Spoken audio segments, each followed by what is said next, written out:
ভাই এভাবেও যে ফিরে আসা যায়, এত চমৎকার ভাবেও যে ফিরে আসা যায়, এটা আসলে বালাম ভাইকে দেখলে বোঝা যায়। শিল্পী বালাম এক সময়কার জনপ্রিয় কণ্ঠশিল্পীর মধ্যে একজন ছিলেন। তার গানগুলো যেন শৈশবের এক স্মৃতি নাড়া দেয়। এরকম চমৎকার এবং অসাধারণ কণ্ঠের অধিকারী আমাদের বালাম ভাই। তারপর তার পারিবারিক কোনো কারণে তিনি প্রায় 8 থেকে 10 বছর এই গানের জগৎ থেকে তিনি একটু বাইরে ছিলেন।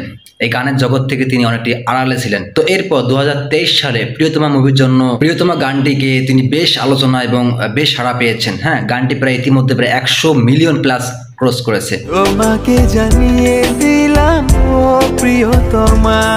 সেই প্রিয়তমা গানটি কিন্তু প্রত্যেকটা মানুষের হৃদয়ে ছুঁয়ে গেছে। তো আমার মনে হয় না যে প্রিয়তমা গানটি পুরনো হবে। অনেকটি চমৎকার একটি গান গেয়েছেন বালাম এবং কোনাল। তো এরপর শাকিব খানের রাজকুমার সিনেমার গানও তিনি কিন্তু গেয়েছেন। তোমার রূপ কথাতে আমি হব রাজকুমার। তো এরকম চমৎকার চমৎকার গান দিয়ে কিন্তু ফিরে আসা যায়, এটা আসলে বালাম ভাইকে দেখলে বোঝা যায়। এতদিন পর এসেও যে দর্শকদের একটা ধাক্কা দেওয়া যায়, একটা ধামাকা কিছু দেওয়া যায়, এটার অসাধারণ উদাহরণ বালাম। তো রিসেন্টলি বালাম ভাইয়ের অফিসিয়াল চ্যানেলে একটা গান রিলিজ হয়, নয়না।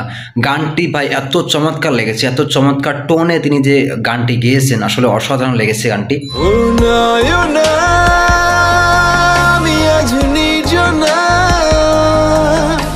গানটি যে আমি কতবার শুনেছি ভাই, শুধু শুনতেই মন চায়। এবং সেই গানটিতে আমি অনেকগুলো কমেন্ট দেখতে পেয়েছি, যেখানে অনেকেই বালাম ভাইয়ের গানগুলোকে মিস করতেছিল এবং গানটি পেয়ে তারা অনেকটাই খুশি। তো আসলে বালাম ভাইয়ের এই গানটি অনেকটাই সুন্দর এবং অনেকটাই চমৎকার টোনে এবং মেলোডিয়াস ভয়েসে তিনি গানটি গেয়েছেন, অসাধারণ লেগেছে গানটি। তো আমরা চাই বালাম ভাই এরকম গান আরও নিয়ে আসুক। তবে হ্যাঁ, এভাবেও ফিরে আসা যায়, এত চমৎকার ভাবেও ফিরে আসা যায়। তো কারা কারা বালাম ভাইয়ের নতুন গানটি শুনেছেন তারা কিন্তু অবশ্যই কমেন্ট বক্সে লিখবেন। আর যারা যারা শোনেন তারা কিন্তু অবশ্যই শুনতে পারেন, বালাম অফিসিয়াল চ্যানেলে গিয়ে শুনতে পারেন সেই গানটি। তো বালাম ভাইয়ের গানটি আপলোড হওয়ার পর গানটি আমি যখন শুনেছি অনেকটি ভালো লেগেছে। এরপর চাইলাম যে বালাম ভাইকে নিয়ে কিছু কথা বলার, তাই তো বসে বললাম কিছু কথা বলার, ট্রাই করলাম কিছু বলার। তো এই ছিল আজকের ভিডিও। দেখা হচ্ছে খুব শীঘ্রই নতুন ভিডিওতে। সে পর্যন্ত ভালো থাকবেন।